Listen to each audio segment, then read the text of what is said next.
The small metal object hit the kitchen table with a sound that would change my life forever. My grandson Caleb stood there, dirt under his fingernails, holding what looked like a tiny computer stick.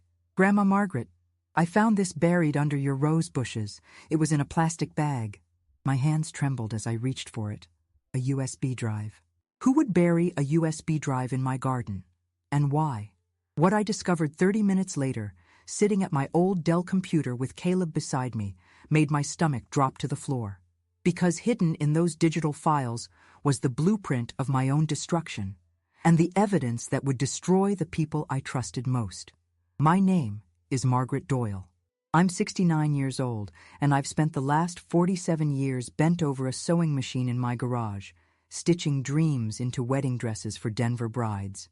Every dollar I earned, every sacrifice I made was for my daughter Sarah and her future.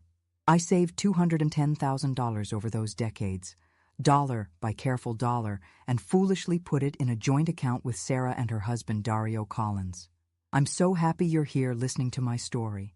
You know, when I decided to tell this, I wasn't sure anyone would believe that something so devastating could come from such a small piece of plastic. If you've ever been betrayed by family or know someone who needs to hear that it's possible to fight back, please like this video. While I tell you the rest, if you could subscribe to the channel, it would help me so much. And tell me in the comments, where are you listening from? I want to know how far these stories are reaching. Now let me tell you exactly what was on that USB drive and how it revealed the most twisted betrayal I could never have imagined. The first folder was labeled Clients. Inside were scanned contracts, real estate documents, and bank statements. Normal realtor stuff, I thought. Dario had always been proud of his real estate business, selling suburban homes to young families. Then I opened the folder marked Images. My breath caught in my throat. Screenshots of my bank account, photos of documents with my signature, and then a scanned copy of a power of attorney form that I had never, ever signed. But it was the third folder that made me understand the true scope of their betrayal. Correspondence contained email chains between Dario and someone named Franklin Moore. Conversations that made my skin crawl. "The old lady trusts us completely," Dario had written. "I've been practicing her signature for months. The digital forgery software you sent works perfectly." Franklin's response was even worse. "Once you transfer the $140,000 to the Belize account, wait 6 months before touching the rest. We need her to seem confused about her own finances." My daughter's husband had been planning to rob me blind. I scrolled through more emails, each one a dagger through my heart. Plans to falsify my mental capacity. Discussions about handling Margaret if she gets suspicious. A spreadsheet calculating how much they could steal before I noticed. But the message that broke me completely was from Dario to Franklin, dated just 2 weeks ago. "Sarah's starting to get cold feet about the plan. I told her once the old lady's in a nursing home, she'll forget about the money anyway. Dementia patients don't remember financial details. They weren't just stealing my money. They were planning to have me declared incompetent and institutionalized." Caleb had gone to play in the backyard, leaving me alone with the evidence of my family's betrayal. I sat in that kitchen for 2 hours, reading every document, every email, every evil word they'd written about me.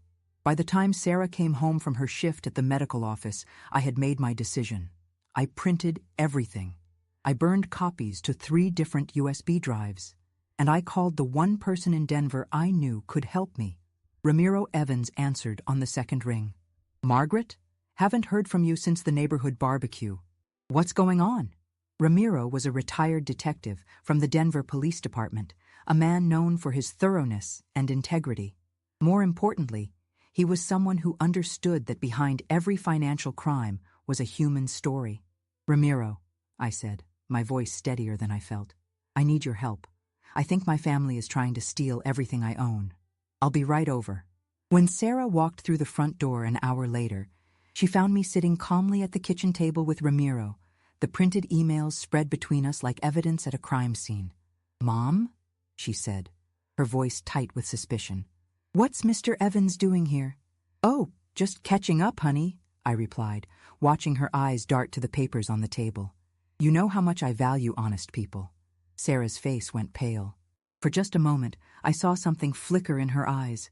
Guilt, panic, calculation. Then the mask slipped back into place.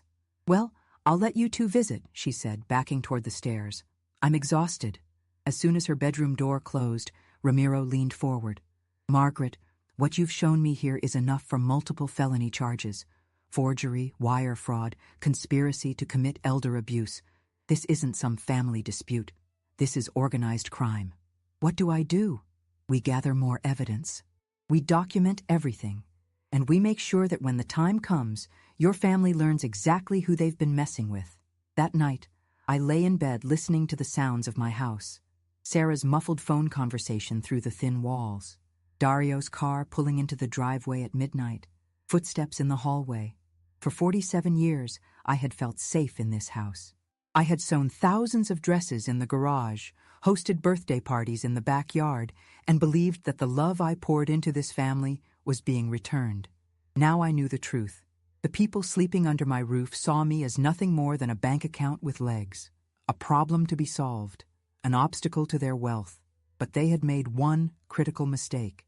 They had underestimated the woman who spent decades building something from nothing, the seamstress who measured twice and cut once, the mother who had sacrificed everything for her family, and now knew exactly what that sacrifice was worth. Tomorrow, I would begin the most important project of my life. Not a wedding dress that would last one day, but a plan that would last forever. A plan that would teach my family the most expensive lesson they would ever learn. As I drifted off to sleep, I thought about that USB drive sitting in my dresser drawer. Such a small thing. But sometimes the smallest discoveries carry the heaviest truths.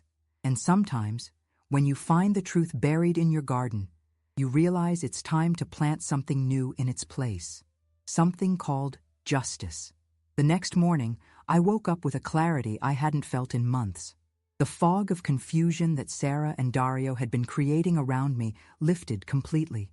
I wasn't losing my mind. I wasn't becoming forgetful or paranoid. I was being systematically robbed by the people I loved most. Ramiro arrived at 8 o'clock sharp, carrying a leather briefcase and wearing the same serious expression he must have had during his 30 years investigating Denver's worst criminals. "Margaret, I've been thinking about your situation all night," he said, settling into my kitchen chair. "What we're dealing with here isn't just theft. It's a sophisticated operation designed to make you doubt your own sanity while they drain your accounts." He opened his briefcase and pulled out several devices I didn't recognize. "I brought some equipment. If you're willing, we're going to gather evidence that will put them away for a very long time." "What kind of evidence?" "The kind that holds up in federal court." For the next hour, Ramiro explained exactly how Dario and Franklin Moore's operation worked. They targeted elderly people with substantial savings, particularly those living with family members who had access to personal information. The digital signature forgery was just the beginning. "They create a pattern of confusion around the victim," Ramiro explained. "Small amounts disappear first. Documents get misplaced. The family starts expressing concern about the person's mental state to neighbors and doctors. By the time they make the big move, everyone believes the victim is too impaired to manage their own affairs." My hands clenched into fists. "How many people have they done this to?" "Based on what I found in those emails, at least 6 families in the Denver metro area over the past 3 years. You're not their first victim, Margaret, but if we do this right, you'll be their last." The plan was simple, but thorough. We would document every aspect of their criminal activity using audio recordings, digital forensics, and financial analysis. More importantly, we would let them think their plan was working while we gathered enough evidence to destroy them completely. "The key," Ramiro said, "is that they have to incriminate themselves. We need them talking about the specifics of what they've done and what they plan to do next." That afternoon, while Sarah was at work and Dario was supposedly showing houses, I did something I never thought I'd do. I searched through their belongings like a detective investigating suspects. In Dario's home office, hidden behind family photos, I found a second laptop. When Ramiro's tech contact unlocked it remotely, we discovered the full scope of their operation. Bank account numbers for offshore entities, templates for forged documents, and most damning of all, a folder labeled Margaret Timeline that laid out their entire plan month by month. March 2024. Begin introducing confusion about finances.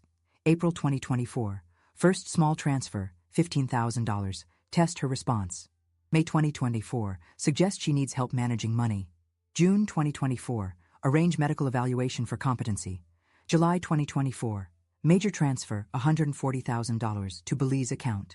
August 2024. Begin nursing home research. September 2024. Complete transfer of remaining funds. October 2024. Initiate commitment proceedings. Reading my own destruction planned out like a business timeline made. My stomach turned. But it also made me angry in a way I'd never experienced. Cold, calculating anger that demanded justice. The real breakthrough came on Wednesday evening when Sarah received a phone call that she thought I couldn't hear from my bedroom. But Ramiro had installed a small recording device near the kitchen phone, and we captured every word. "Franklin, we have a problem," Sarah said, her voice tight with stress. "Mom's been acting strange. Yesterday I caught her looking through bank statements, and she asked me directly about some transfers." Franklin's voice came through clearly. "How much does she know?" "I don't think she knows anything specific yet, but she's suspicious. She keeps asking Dario about his business trips to Phoenix. We need to accelerate the timeline. Can you get her to the doctor this week?" Dr. Martinez already agreed to write the competency evaluation we discussed. He thinks she's showing early signs of dementia anyway. My blood ran cold. Dr. Martinez had been my family physician for 15 years. I trusted him completely, and they had corrupted him too. "Perfect," Franklin continued. "Once we have that medical opinion, we can move the rest of the money and initiate the conservatorship. Your mother will be in a facility within 60 days, and the accounts will be completely under your control." "What if she fights it?" Franklin laughed, a sound that made my skin crawl. "Margaret, fight. She's a 70-year-old seamstress who's never stood up to anyone in her life. She'll do whatever you tell her to do, just like she always has." The recording ended, but I sat in my bedroom for another hour, letting the full weight of their words sink in. They hadn't just been stealing my money. They had been systematically destroying my relationships, my independence, and my dignity. They had turned my own doctor against me. They had planned my imprisonment. But most devastating of all, they had counted on my weakness. They believed I was too old, too trusting, too broken to fight back. They were about to learn exactly how wrong they were. The next morning, Ramiro brought devastating news that would change everything. His contact at the FBI had run the names from the laptop through federal databases. "Margaret, Franklin Moore isn't just some local accountant. He's part of a multi-state elder fraud ring that's stolen over $12 million in the past 5 years. The FBI has been tracking him for 18 months. What does that mean? It means your case just became a federal investigation, and it means when we take down Dario and Sarah, we're also taking down one of the most sophisticated elder abuse operations in the western United States." He showed me photos of other victims, elderly people in Phoenix, Albuquerque, Salt Lake City. All of them had the same story. Trusted family members, gradual isolation, falsified medical records, complete financial devastation. "But here's the thing that makes your case special," Ramiro said with a grim smile. "You're the first victim who discovered their operation before they completed it. You're the first one who can help us catch them in the act." That afternoon, while Sarah was at her medical office and Dario was supposedly meeting clients, I made the most important phone call of my life. FBI Denver Field Office, Agent Patricia Williams speaking. "Agent Williams, my name is Margaret Doyle, and I have evidence of a federal elder fraud operation." 24 hours later, Agent Williams sat in my living room, reviewing the evidence with an expression of cold professional fury. "Mrs. Doyle, what you've uncovered here is going to result in federal charges against at least 8 people across 4 states. Your son-in-law and daughter are looking at 10 to 15 years in federal prison. What do you need from me? We need you to let them think their plan is working for just a little bit longer. Can you do that?" I thought about 47 years of bending over that sewing machine. 47 years of putting their needs before my own. 47 years of being the gentle, accommodating mother who never caused trouble. "Agent Williams," I said, "I've been playing a role my entire life. I think I can manage a few more days." What Sarah and Dario didn't know was that their confused old mother had just become the star witness in a federal investigation. They thought they were hunting a defenseless victim. Instead, they had walked into a trap set by a woman who had finally learned the difference between kindness and weakness. Playing the role of a confused old woman turned out to be easier than I expected. For months, Sarah and Dario had been training me to doubt myself, to question my own memory, to accept their version of reality. Now I simply had to pretend their gaslighting had worked. "Sarah, honey," I said the next morning, stirring my coffee with trembling hands. "I'm having trouble remembering if I paid the electric bill this month." Sarah's eyes lit up with something that looked like satisfaction. "Oh, Mom, don't worry about that. Dario's been helping you with all the bills, remember? You gave him permission to handle your finances." "Did I? I don't recall." "Yes, you did. Last month, when you were having those dizzy spells. You said you trusted us to take care of everything." I had never had dizzy spells. I had never given them permission to handle anything, but I nodded uncertainly, playing the part they needed me to play while Agent Williams's recording device captured every lie. Over the next 3 days, I watched my daughter transform into someone I didn't recognize. Every confused question I asked, every moment of manufactured uncertainty, seemed to energize her. She began speaking to me the way you'd speak to a child, with exaggerated patience and condescending kindness. "Mom, you really need to stop worrying about money," she said on Thursday afternoon. "Dario and I are taking care of everything now. You just focus on resting and feeling better." But it was Friday morning when I discovered something that changed everything I thought I knew about their plan. Agent Williams had arranged for a court order to monitor all electronic communications from the house. When she called that morning, her voice was tight with urgency. "Margaret, we need to meet immediately. We've intercepted communications that suggest you're in immediate physical danger." We met at a coffee shop in downtown Denver, Agent Williams sliding a transcript across the table with hands that weren't quite steady. "These are text messages between Dario and Franklin from last night." Dario: "The old lady's getting suspicious again. Asked me directly about the Phoenix trips yesterday." Franklin: "How much time do we have?" Dario: "Not much. Sarah thinks we should accelerate everything. Maybe it's time for Plan B." Franklin: "The insulin approach?" Dario: "Sarah has access at the medical office. Natural causes, diabetic coma. Clean and simple." Franklin: "Timeline?" Dario: "This weekend. Family gathering. Lots of witnesses to her confusion, then tragic medical emergency on Sunday night." My hands shook as I read the words. They weren't just planning to steal my money and institutionalize me. They were planning to kill me. "Mrs. Doyle," Agent Williams said gently, "your daughter has been slowly introducing insulin into your food over the past 2 weeks. Small amounts that would cause fatigue and confusion, setting up the narrative for your supposed dementia. This weekend, they're planning a fatal dose." The coffee shop seemed to spin around me.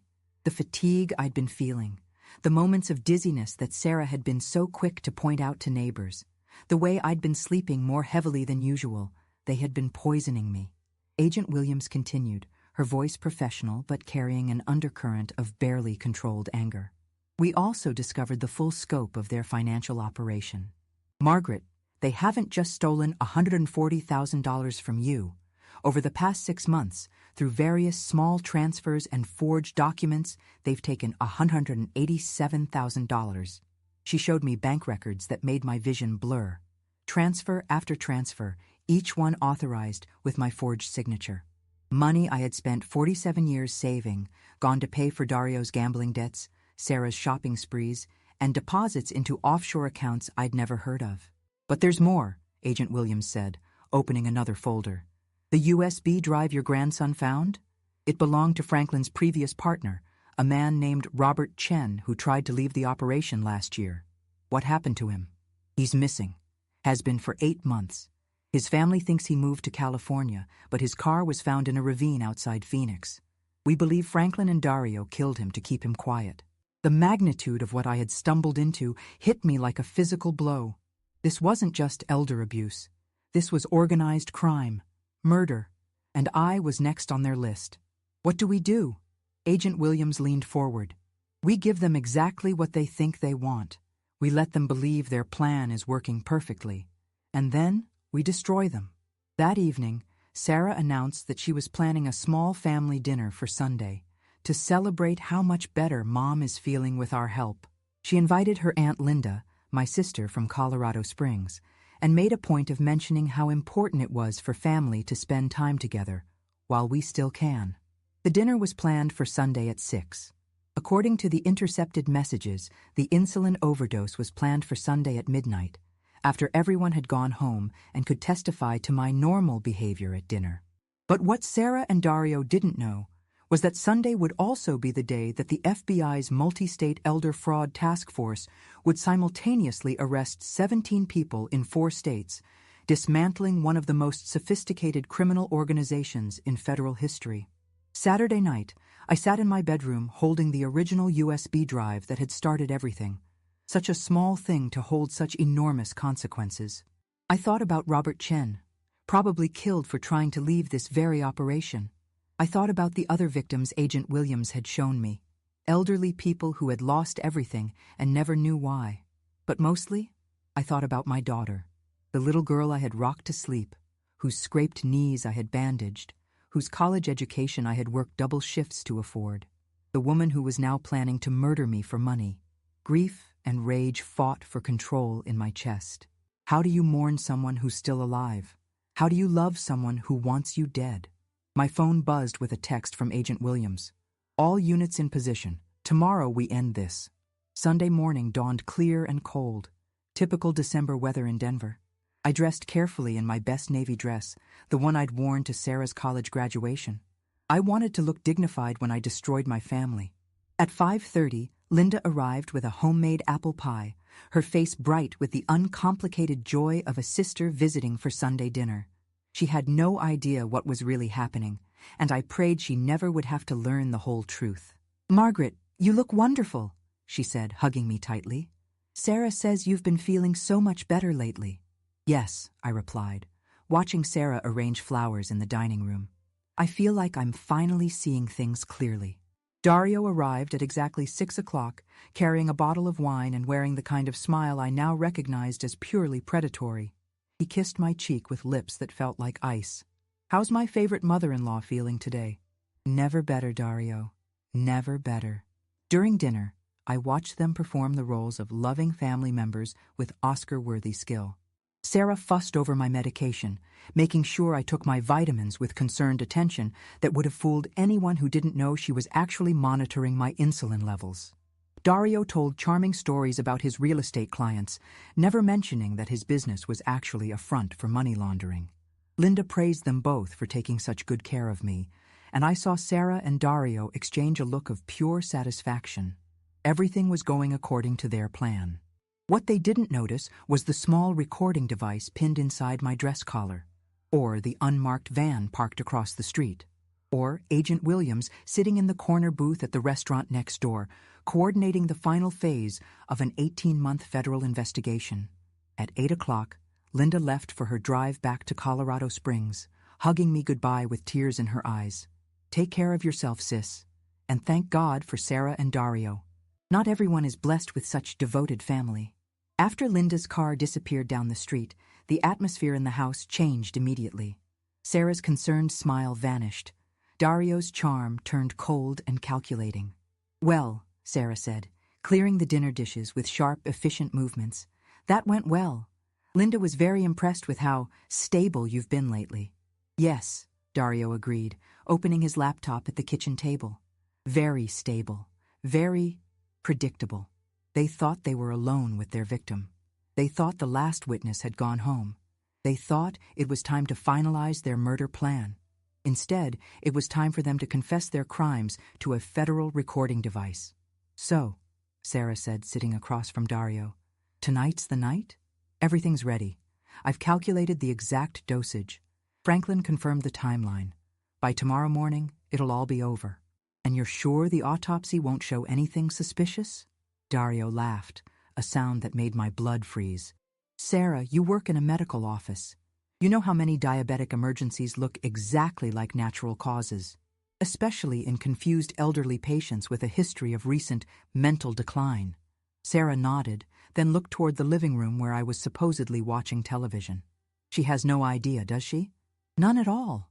She's been so focused on those bank statements and missing money that she never noticed the real plan. Margaret always was too trusting for her own good. Part of me feels bad, Sarah said quietly. She's still my mother. Your mother who's been standing between us and $200,000 for years. Your mother who would rather hoard money than see her own family live comfortably. Don't start getting sentimental now, Sarah. We've come too far to stop. From the living room, I heard every word, every casual discussion of my murder, every cold calculation of my worth, every casual dismissal of the woman who had sacrificed everything for them. But what they couldn't hear was the sound of FBI agents taking positions around the house. What they couldn't see was Agent Williams receiving confirmation that 17 simultaneous arrests were happening across 4 states. What they didn't know was that their victim had been replaced by a federal witness, and their time had just run out. At 9 o'clock exactly, my phone buzzed with a text message. Now. I stood up from my chair in the living room and walked into the kitchen where Sarah and Dario were still planning my death. Sarah, Dario, I said, my voice steady and clear. I think we need to talk. They looked up, startled by something different in my tone. About what, Mom? Sarah asked. About Franklin Moore. About the Belize accounts. About Robert Chen. About the insulin you've been putting in my food. About the fact that you've been planning to murder me tonight. The color drained from both their faces as they realized that their confused, helpless victim had just demonstrated perfect clarity about their entire criminal operation. Mom, I don't know what you're talking about, Sarah whispered. Yes, you do, I replied. And so do they. That's when the front door opened and Agent Williams walked in, followed by 6 federal agents with weapons drawn. Sarah Collins and Dario Collins, Agent Williams announced, you're under arrest for conspiracy to commit murder, elder abuse, wire fraud, money laundering, and racketeering. As the handcuffs clicked around their wrists, I watched my daughter's face transform through confusion, terror, and finally, pure hatred. You set us up, she hissed at me. You crazy old bitch, you set us up. No, Sarah, I said quietly. You set yourselves up. I just stopped being the victim you thought I was. The last thing I heard as they dragged her toward the police car was her screaming that I was mentally incompetent, that I needed help, that this was all a misunderstanding. But her voice was drowned out by Agent Williams reading her rights and the sound of handcuffs locking into place. For the first time in months, my house was quiet, peaceful, safe, and I was free. The federal courthouse in downtown Denver had never felt more like a cathedral of justice than it did on that cold January morning. I sat in the witness chair, looking directly at my daughter and son-in-law for the first time since their arrest 6 weeks earlier.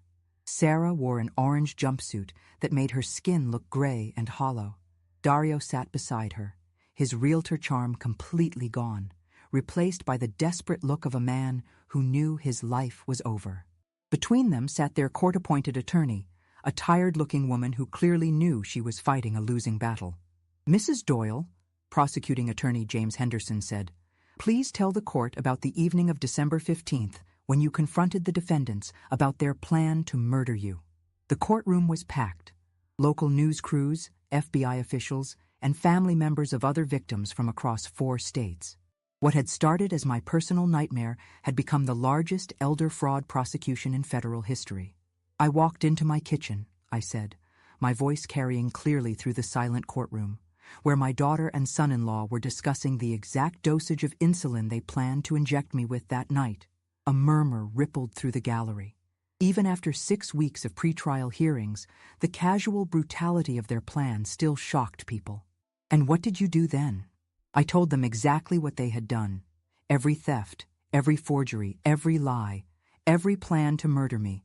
And then I introduced them to the FBI agents who had been listening to every word. Defense Attorney Mitchell tried objection after objection, but the evidence was overwhelming. Audio recordings, bank records, digital forensics, testimony from Franklin Moore, who had turned state's evidence in exchange for a lighter sentence. The testimony of other victims who had been flown in from Phoenix, Albuquerque, and Salt Lake City. But the moment that destroyed any remaining sympathy for Sarah and Dario came when Prosecutor Henderson played the audio recording from that final Sunday dinner. Dario's voice filled the courtroom. "She has no idea, does she?" Sarah's response: "None at all. She's been so focused on those bank statements that she never noticed the real plan." Then Dario again: "Your mother, who's been standing between us and $200,000 for years. Don't start getting sentimental now, Sarah. We've come too far to stop." I watched the jury's faces as they heard my own daughter and son-in-law casually discussing my murder like a business transaction. Several jurors looked physically sick. 2 women were crying. When Sarah's attorney tried to argue that the recording had been taken out of context, Prosecutor Henderson played the even more damning conversation about the insulin dosage and timeline. Franklin confirmed the timeline. "By tomorrow morning, it'll all be over." "And you're sure the autopsy won't show anything suspicious?" "Sarah, you work in a medical office. You know how many diabetic emergencies look exactly like natural causes." The defense had no answer for that. How do you explain away a detailed discussion of murdering your own mother? During the lunch break, Agent Williams found me in the courthouse cafeteria, stirring coffee I wasn't planning to drink. "How are you holding up, Margaret?" "I keep thinking about the little girl who used to crawl into my bed during thunderstorms," I said. "The teenager who cried on my shoulder when her first boyfriend broke her heart. How does that person become someone who plans her mother's murder for money?" "I've been investigating elder abuse for 15 years, Agent Williams said, "and I've learned that money can turn even the most loving family members into monsters. But what makes your case special is that you fought back. Most victims never get the chance. Most victims don't have grandsons who dig up USB drives in the garden. Most victims don't have the courage to work with federal agents for weeks, pretending to be helpless while gathering evidence. Margaret, you saved not just yourself, but probably dozens of future victims."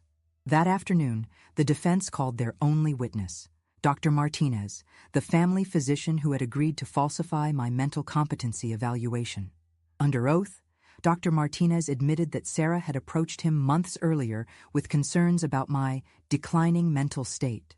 She had described episodes of confusion, memory loss, and erratic behavior that I had never actually experienced. "Did you examine Mrs. Doyle yourself before agreeing to write the competency evaluation?" Prosecutor Henderson asked. "No," Dr. Martinez admitted, his voice barely audible. "I trusted Sarah's professional opinion. She works in healthcare." "So you were prepared to declare a woman mentally incompetent based solely on the word of someone who, as we now know, was systematically poisoning her and planning her murder?" I made a terrible mistake." Dr. Martinez broke down on the witness stand, sobbing, as he described how Sarah had convinced him that having me declared incompetent was the kindest thing for everyone involved. He had lost his medical license the day after Sarah and Dario's arrest. But the most devastating moment came when Prosecutor Henderson called me back to the witness stand for one final question. "Mrs. Doyle, the defendants have claimed throughout this trial that they were motivated by concern for your welfare, that they truly believed you needed help managing your affairs. Based on everything you heard in those recordings, do you believe they were acting out of love?" I looked directly at Sarah for the first time during the trial. Her eyes were red from crying, her face puffy and aged by weeks in federal custody. For just a moment, I saw the daughter I had raised, and my heart broke all over again. But then I remembered her voice on those recordings, the casual cruelty, the cold calculation, the complete absence of any love or concern for my well-being. "No," I said clearly. "They were acting out of greed, pure greed. And if they had succeeded, I would be dead, and they would be spending my money right now, probably telling people how much they missed me." The jury deliberated for less than 3 hours, guilty on all counts. Sarah was sentenced to 12 years in federal prison. Dario received 15 years. Dr. Martinez got 3 years and permanent revocation of his medical license. Franklin Moore, in exchange for his cooperation, received 8 years.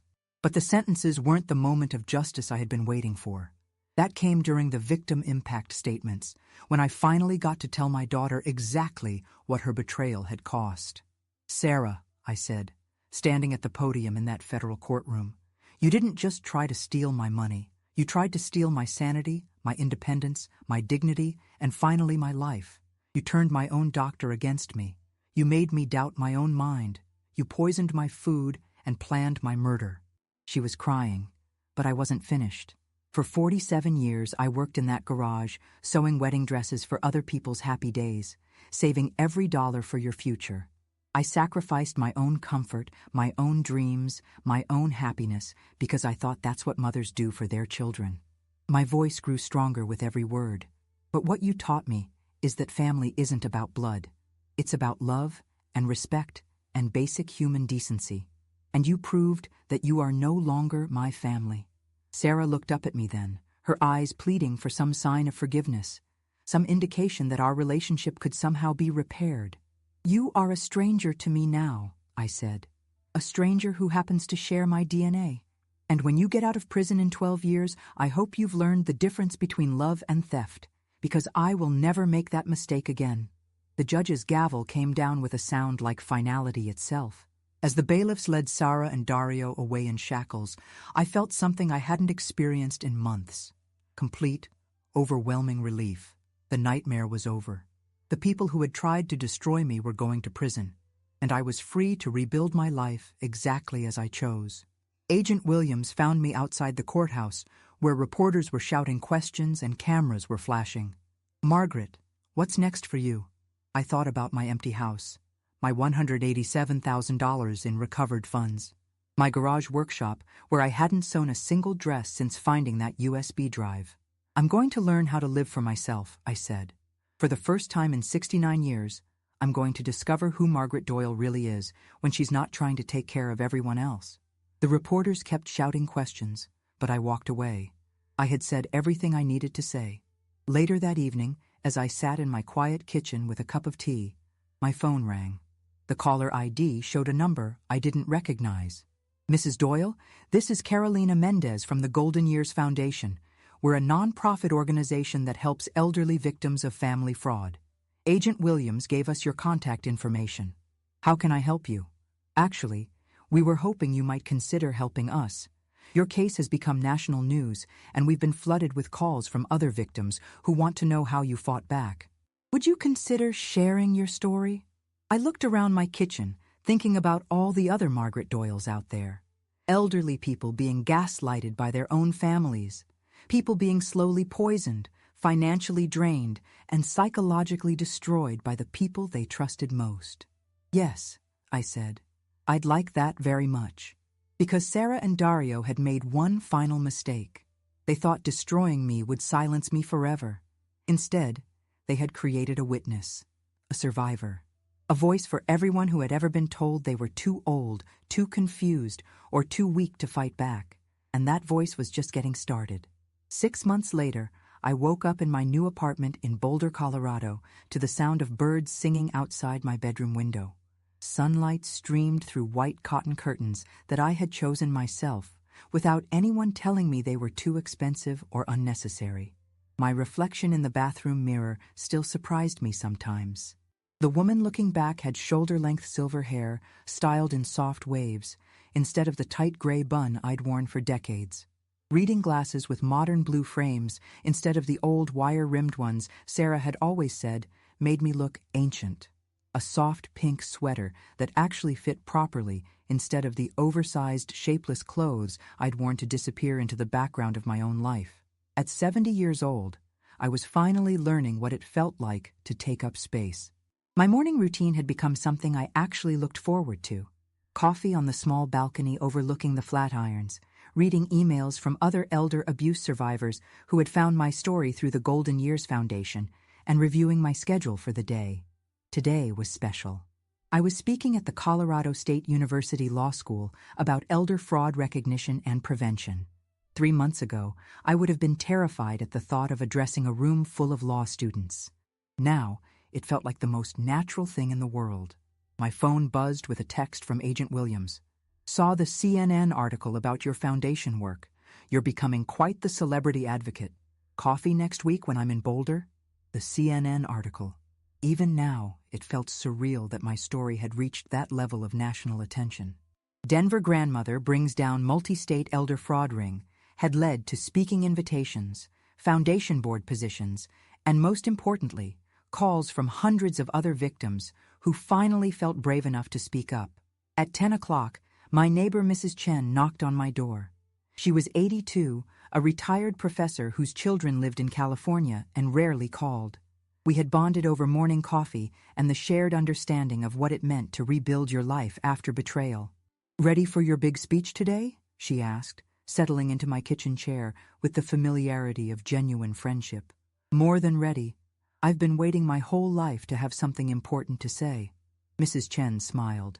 "You know, when I first met you 6 months ago, you apologized for everything, for taking up too much time, for asking questions, for existing. Yesterday, I watched you tell that reporter exactly how the legal system fails elder abuse victims. You didn't apologize once." She was right. The woman who had spent 70 years making herself smaller, quieter, more convenient for others, had been replaced by someone who understood that her voice mattered, that her story could save lives. At noon, I drove to the law school in my new Honda Civic. Not new exactly. It was 3 years old, but it was the first car I had ever chosen and purchased entirely by myself. No one telling me what color was practical or what features were unnecessary extravagances. The lecture hall was packed with students, professors, and local attorneys.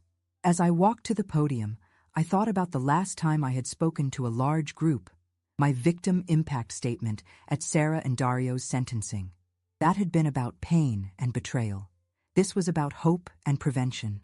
"My name is Margaret Doyle," I began, "and 18 months ago, I discovered that my daughter and son-in-law were planning to murder me for my life savings." The room went completely silent. For the next hour, I told my story. Not as a victim seeking sympathy, but as a survivor sharing tactical knowledge. I explained the warning signs they had missed, the gradual isolation, the financial discrepancies, the medical gaslighting, the way seemingly loving family members can become predators. But more importantly, I talked about resistance, about the moment when I decided to fight back, about the importance of building support networks outside the family, about trusting your own instincts when something feels wrong. During the question and answer session, a young law student asked, "Do you ever regret turning in your own daughter?" The question that everyone always wanted to ask, but rarely did. "I regret that she became someone who needed to be turned in," I said. "But I don't regret saving my own life. And I don't regret stopping her from doing to other families what she did to ours." After the presentation, Professor Williams from the law school's Elder Law Clinic approached me. "Margaret, we've been discussing creating a new course on elder abuse prevention and prosecution. Would you consider being a guest lecturer on a regular basis?" "I'd be honored." Driving home that evening, I stopped at the florist and bought myself a bouquet of red roses. Not for any special occasion. Just because I wanted flowers in my apartment, and for the first time in my life, I didn't need anyone's permission to buy them. Back home, I found an email that made me sit down hard in my kitchen chair. "Dear Mrs. Doyle, my name is Jennifer Martinez, and I'm Dr. Martinez's daughter. I know you have no reason to listen to anything from our family, but I wanted you to know that my father has been volunteering at free clinics since losing his license. He asks me to read him every article about your foundation work. He wanted me to tell you that watching you turn your pain into purpose has taught him more about redemption than anything else ever could. He knows he can never undo his part in what happened to you, but he wants you to know that your forgiveness, even if you never give it, has made him a better man." I read the email 3 times, thinking about forgiveness and second chances and the complicated mathematics of human redemption. I didn't know if I would ever forgive Dr. Martinez, but I knew that his daughter's words meant something. They meant that even the people who had participated in my betrayal were capable of learning from it. Later that evening, as I watered the roses I had bought myself, I thought about Sarah. Federal prison records showed she would be eligible for parole in 8 years. I wondered if she thought about me, if she understood yet what she had lost, if prison was teaching her anything about the difference between love and theft. I didn't know if I would ever see her again.